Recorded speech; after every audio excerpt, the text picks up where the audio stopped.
Hey, it's Chris Fire. It is Chris Bowling. Hey, CB, it's my turn to ask you some questions. I've had a week, that's for Had sure. a week.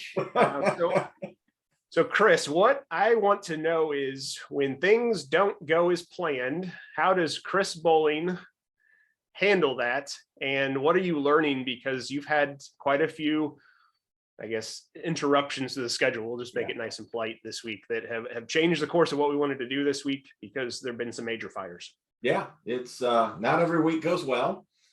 And one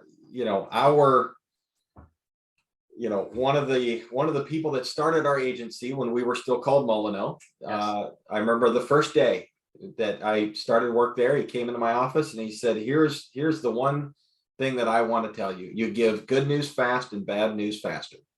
And I was like, that's so valuable. well, I was like, usually we put the bad things off to the last part of the day, right? Because I'm just going to move that over here so that I don't have to think about calling that client and telling them that we messed up. Oh yeah, and he was dead serious. He's like, I've been doing this. My gosh, he was in the industry for nearly 60 years, and he's like, Chris, this is how we run our agency. And I really, because I was the person that would have taken that, set it over there, and be like, it's not fun to make those calls. I don't like it. You don't like it, but it's important. But what we've always told our staff, the people who are so important to us, is mistakes happen. Yes. We are human. So yes, the call I had to make was I was not listening to one of our account managers, and I didn't listen well enough to understand that something was getting delayed, open enrollment, which is very important. Yes. Until we picked a date of when we wanted open enrollment to start. So our bin admin system couldn't start building everything because there was no date to open it. Yes. And to me, I'm like, this is stupid. Build the system and then tell me when I can have open enrollment. Well, I did not listen, and we lost 11 days. So I had to call that employer and fall on the sword and say,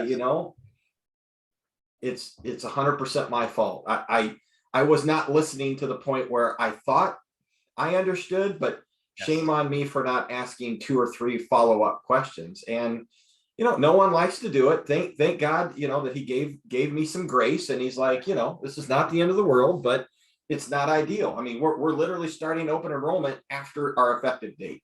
Yeah. Which is not ideal at all. No, not at all. But I think 2 things you said is communication.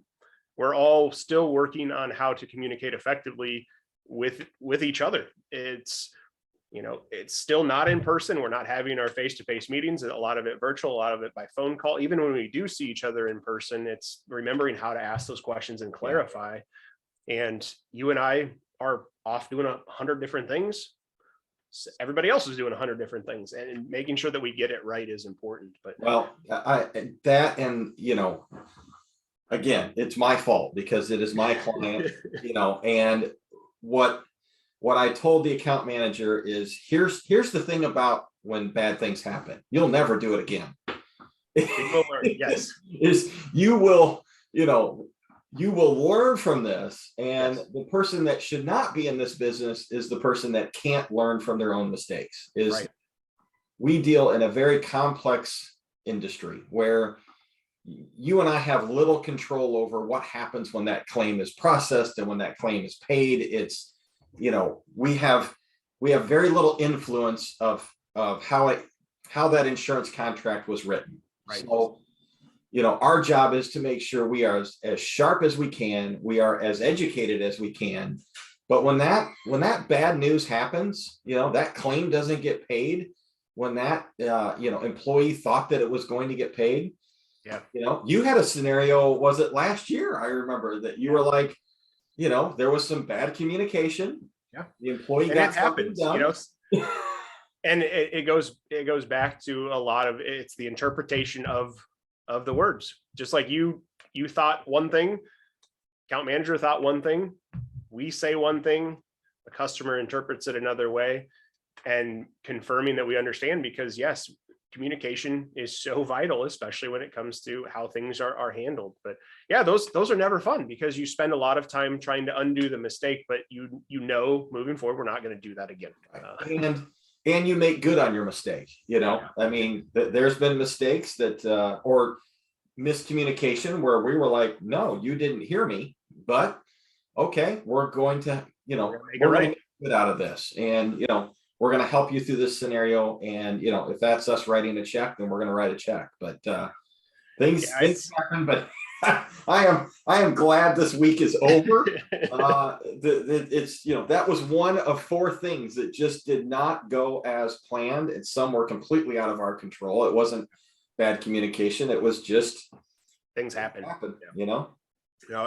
It's good to learn, even after all these years in the business. I feel like there's always new scenarios that we're uncovering. There's a lot of stuff that is just, I don't want to say autopilot, but we just know how to handle it.